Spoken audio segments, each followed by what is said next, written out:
Hey, what's up, everyone? Welcome back to the Success and Significance Podcast. I'm your host, Eric Newman. I am super excited for y'all to get ready to listen to an amazing podcast today. I had one of my good friends, Archie Coates. He's a partner in PlayLab. They are extremely creative. Archie is an amazing human changing the world, and he's been able to work on some pretty amazing album covers and some amazing projects that I think that you're going to be familiar with.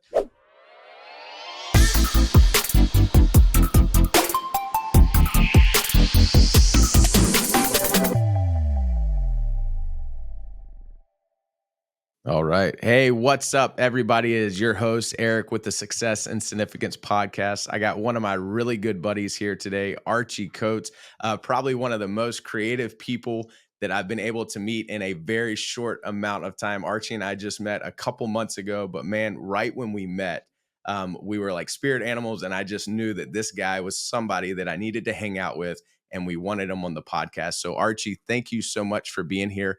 Super honored that you spend some time with us. So we're going to jump right in. Is that all right? Let's just go for it, bro. All right. Yeah, man. Yeah. All right. So Archie, you are a partner in PlayLab. Can you just tell us a little bit about yourself, how even PlayLab came to be, and what exactly does PlayLab do? Yeah, of course. Well, my name is Archie. I'm from Virginia Beach, Virginia.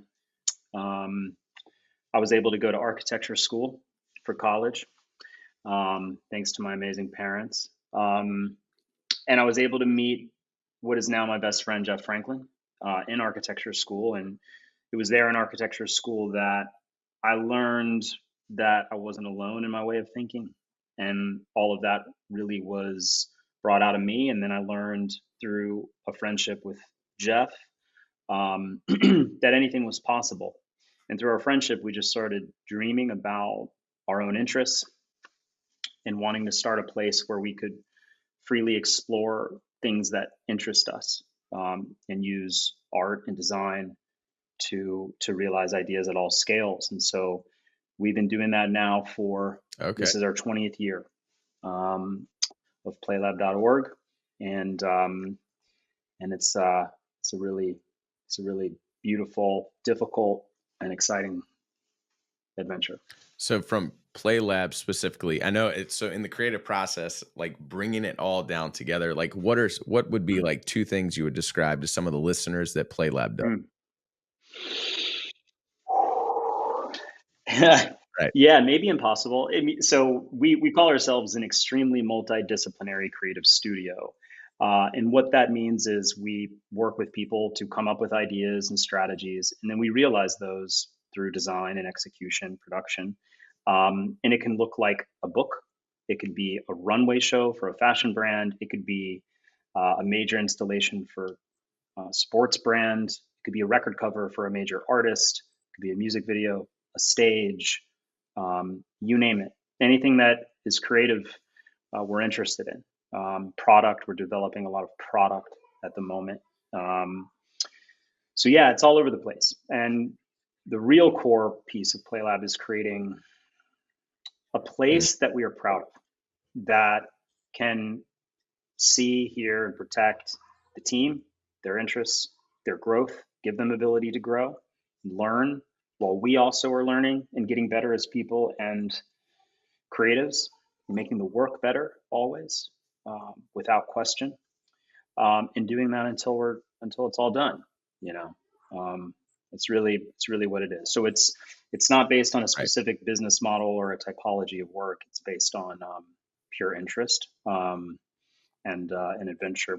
My partner always has said, it's very difficult to see the next mountain without climbing the first. So everything for us is this analogy of climbing a mountain, not because we want to be known for climbing a mountain, but because it's easier to see the next. But then you have to go down the mountain and back up the next. And that's what our life has looked like for 20 years, and I anticipate will be for the next 60. Yeah. So, Archie, I've been honored, and I know a lot of the stuff that you've worked on.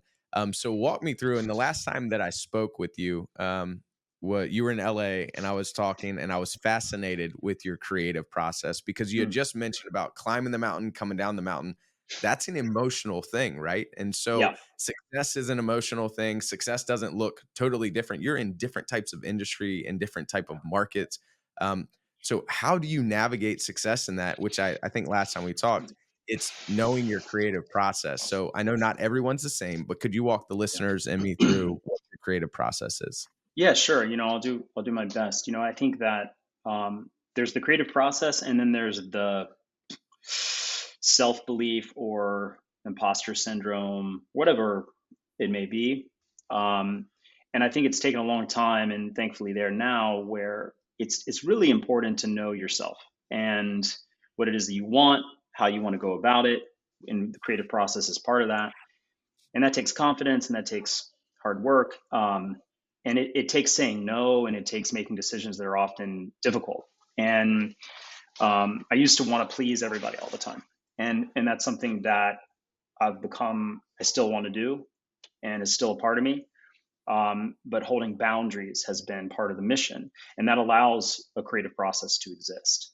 Our creative process, while it's very different than others, and we're learning that slowly because all I've ever done is PlayLab in my adult life. And Right. so we've sort of figured it out as we've gone along, and it's become itself as opposed to being modeled after anything in particular through experience. Um, but it's a lot of conversation, and it's a lot of discovery and research, familiarizing yourself. We say a lot, familiarize yourself with it, the easier it gets, because it becomes second language. If you're able to understand the problem, root causes, culture, and you're interested in it, and then you work really hard to achieve some level of epiphany, we look for that aha moment. And we do that through iterating. We were taught that in design school in an architecture. To find all of the possibilities, you have to really look at all of them. And some of them should look dumb or feel almost not smart. Right. And I think the more loose you can be, and that's where the play came from, was this idea of iterating seriously.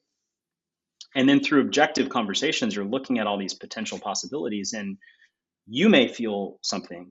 You may be able to see something from this thing that you wrote or this idea that you had, but the person next to you is going to see it a different way. They have a different perspective. Now, if they feel that there's a free space to say that thing that came to their mind, as soon as they say that thing, somebody else is going to say something else based on that thing. And it's a game of telephone. And we do that. We do it. Somebody that used to work at PlayLab called it the conceptual Olympics. And once you Okay. enter the arena of PlayLab, it can be quite challenging because it's a very fun, open, supportive environment, but it is a rigorous environment, and it is Right. often difficult. And if you haven't gone through that, and the designer often comes with a lot of ego, they're taught ego, there's a lot of ego in the space, like there isn't any. Right. And I think not that we have completely killed ego. I think that we are trying to let go of it in the process of hearing everybody out to try to get to the thing that all of us are like, there it is. That's what we Yeah. were looking for. Right. It's that Yeah, aha. It's that aha. aha. And then bringing it to life is the same process on another rigorous scale. And that's the design portion, the problem solving, the actualizing, which is extremely difficult. But we use the same process across every single typology and scale of project. Right.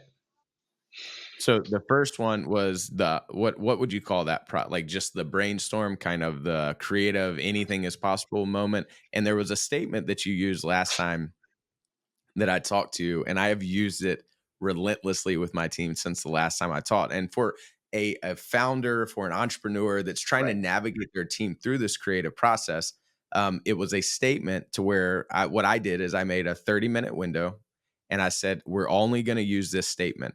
And do you know what statement I'm talking about? Or I'll go ahead and say it. But wouldn't it be cool if? Yeah. Yeah. Yeah. Exactly. Yeah. In that phase of it, the first phase of it, the creativity phase of what would you call it, ideation, or Yeah. what would you Yeah. call Yeah. it first? So ideation, the only thing that can really come out of your mouth is, wouldn't it be cool if? Yeah. Positives, not negatives. Exactly. Right. Yep. And so that helped me. And then the problem solving is the second kind of phase of it. Like, and when you speak on that, you mean like taking this big idea and then how do you put it into actionable steps? Walk me through a little bit of that, of like kind of what the second phase looks like. Yeah, I think I think that it's so funny. In the beginning of PlayLab's career, people would come to us to actualize something, design something. Hey, we have a record cover. Can you make it? Okay, cool. The goal of PlayLab was to get to the position with a client where we were able to say, why do you need that? And so now clients come to us and say, what do we need? Ah, that's And good. right. And so what do Yeah. we need? And we dream with them. Part of that is having a really, really honest conversation about budget, what's possible, fitting within that. We call that value engineering and design, to try to keep the same concept, but do it for what we have. Um, and that's a very difficult process, is to be realistic and dream. Yep. Um, No, that's great. And you said something earlier too, like just trust. Like maybe the first trust. time that a client comes to work with you, trust they've heard of you, right? They've seen your work, but then as Hmm. you continue to build the relationship, that's trust. And then especially having those hard conversations. This was not on one of the questions, but how do you navigate some of those hard questions? Because that it is in any type of business, right? There's always the hard question with the staff. There's hard questions with your Oh yeah. clients or hard conversations. So how do you navigate some of those hard conversations? One at a time. Sometimes seeking counsel, whether that's internally and it's just Jeff and I, or our operations director Kylie, or our directors Circle, Anna and Dylan, who've been with us for 5 and 6 years. Um, we have conversations. We democratically try to figure out what we think is the position that we want to take, why, make sure that we're fortified in having that position, and then how do we communicate that with honesty and transparency, but also love. Right. And we don't always get it right, and it doesn't always land right. We've just made the decision always to question ourselves, question everything. Our friend Virgil Abloh taught us that: question everything, and that can be healthy. Um, and then we make decisions through honest conversations, and then see where it goes, one thing at a time. We call it small chunks.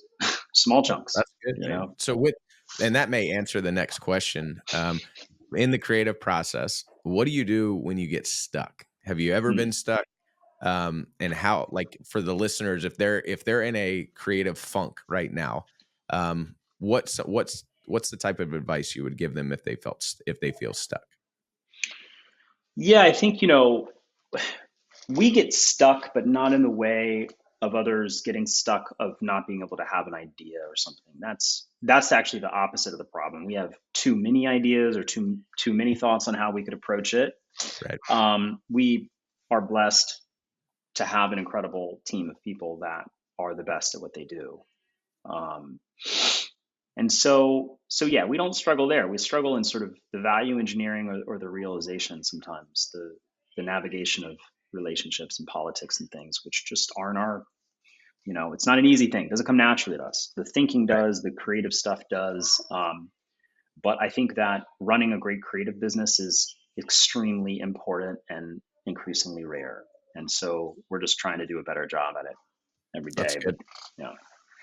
And I don't think there's a crystal ball for it. I think just getting stuck is part of the process, though, and identifying that you're stuck in certain areas of it. And the cool part that you just talked about is that you recognize areas that you do get stuck, right? And there's a lot of people out there that do not recognize, like, hey, this is what we're really, really good at. This is where a combustion point can stay or has created for us to continue to be stuck, not to move the ball forward. And have you ever been on a creative project, or something that you worked on to where the whole project became stuck and then it was a Hail Mary at the end? Or walk me like what do you do in a time of that? I get having the Mm, conversation. What does mhm. Archie do? How do you deal with the stress? How do you deal with all of the emotions that come with being stuck? Yeah, I mean, almost every project has some level of blocker, Right. or speed bump, or something. Um, I mean, honestly, I feel like with time it's gotten a little bit better, but I think it is the value of an incredible partner. and trust and communication between the two of us, Jeff and I, because, I know at the end of the day, that is the person that I trust. If we Right. can get to the solution together, we will always find a solution. My dad has always said, there's a solution to every problem, right? So Yep. I hold that in my head. I tell that to my son. We say it to the team. And we have to come, I mean, literally yesterday, it was sort of a thing of like, we just were delivered speed bump after speed bump across multiple issues. Some were projects, some were the studio. We're building a headquarters right now. We're like 4 weeks late in moving into it. It's taken a very long time, and our team we're trying to get our team in there. And that's one of 10 things that kind of went sideways yesterday, right? And you just have to breathe because it's sort of like, well, it wasn't going to be easy, you know. Jeff, when we started PlayLab, he forced me to watch JFK's Rice University speech where he said, he announced that we were going to go to the moon. He said, we're going to go to the moon in this decade. He said decade. And he said, and do all the other things, not I because actually did know it's that. easy. Did know that. Yeah. He said, not because it's easy, but because it will be hard. And I think about that all the time. And that actually gets my blood boiling. That's what I love. That's why I wake up. Like, I know it's going to be hard. I know I'm not perfect. And I know that I'm not going to please everybody. But what I am going to do is I'm going to wake up every day and try. And I'm probably going to fail, sometimes miserably, once a week. I just hope I Right. don't, but that's not why I'm here, actually. So Yep. you're going to break a few eggs. So, um, you know, but often, it's navigating other people's issues or concerns or goals. And sometimes those goals are hidden. You find them out late or whatever. And I think that's where really, I mean, not to be a broken record, but the communication bit is the thing, and doing it relatively constantly and consistently is really Consistently, hard. and the communication consistently is extremely huge. And I love what your Yeah. dad said. There's a solution to everything. And that's what 100%. I try for if you're listening right now and you're running a business and you feel stuck, if you're fighting for success and you just can't figure that out, just what Archie said, be calm, take a deep breath, and write the statement down. Like, write it in your journal, write it down, type it out, like, say it out loud, go on a run and scream it. There's a solution for everything, but we have to, like, learn how to, like, respond opposed to react. And so, like, that right there, like, is worth a weight in gold. And it's amazing how little nuggets that your parents or people of influence leave with you that just Yeah. stay with you. And now you're transferring it to your son too, which is awesome. Yeah. It's funny. I'm here at my parents' house in Virginia Beach, Virginia, having a Right. big family weekend. My son's in the next room, my mom's over there.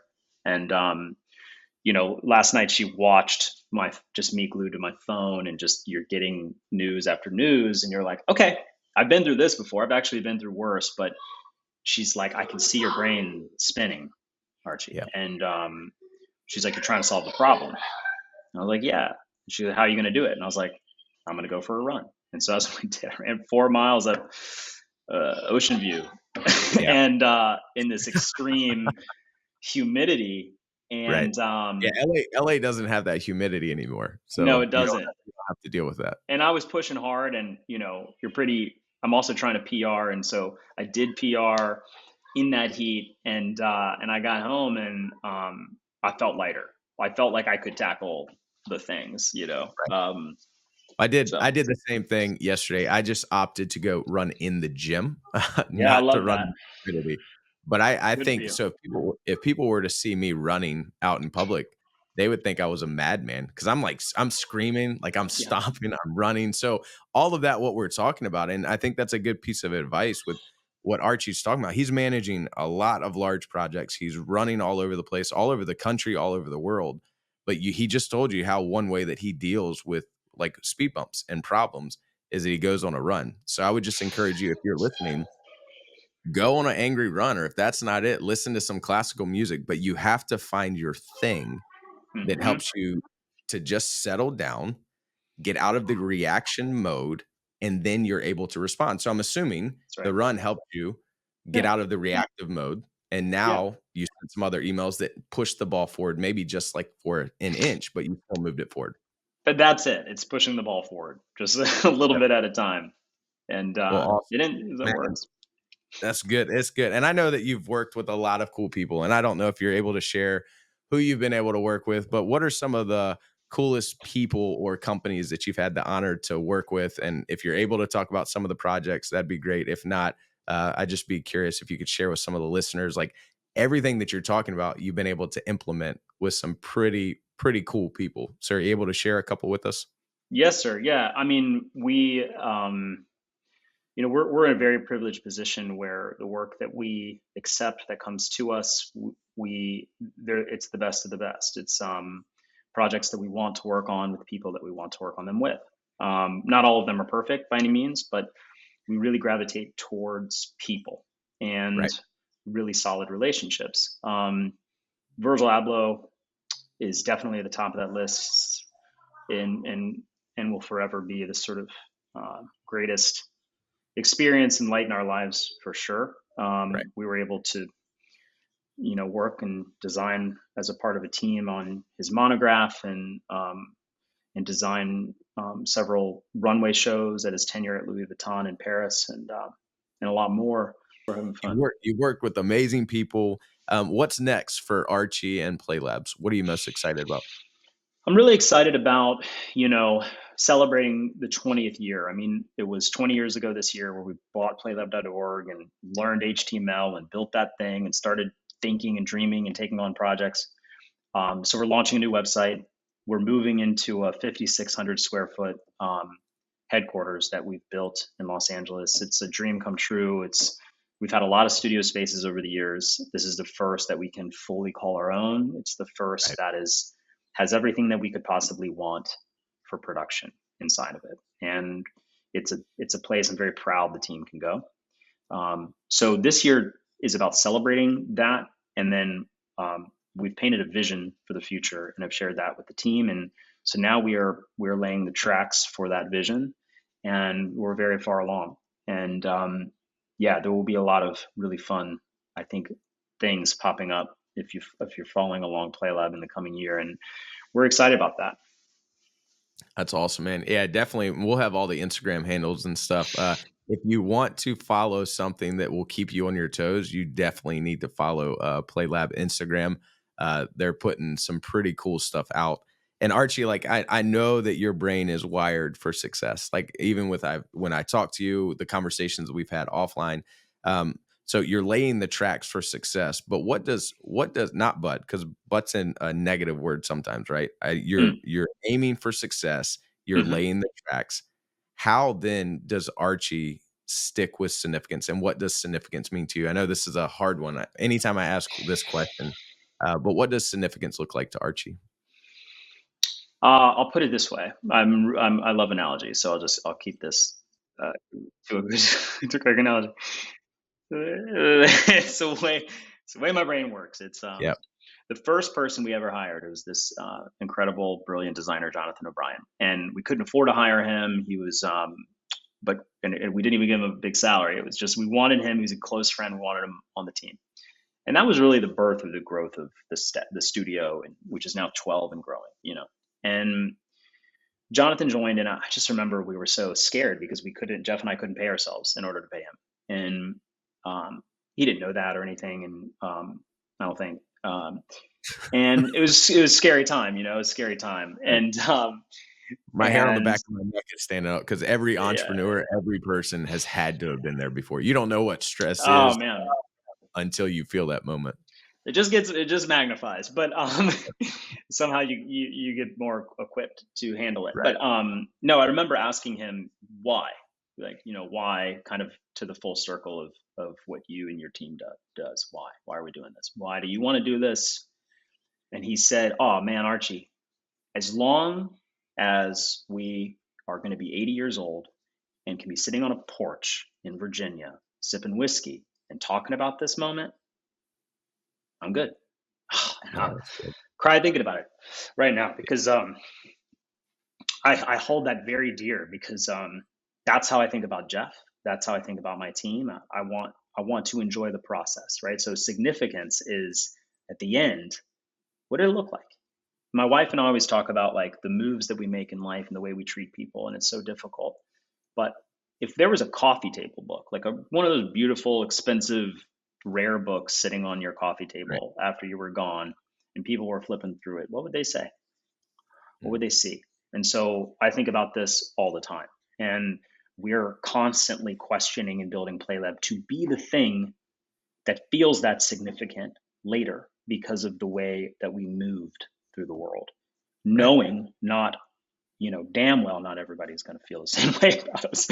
But if we can live with it and Right. enjoy that process and feel good about it and leave behind that thing that also resonated uh, for other people, right? Like we just had this amazing designer, Justin Kim, leave our studio, and I can't tell you how excited and supportive we are for him because he's starting his own practice with his wife.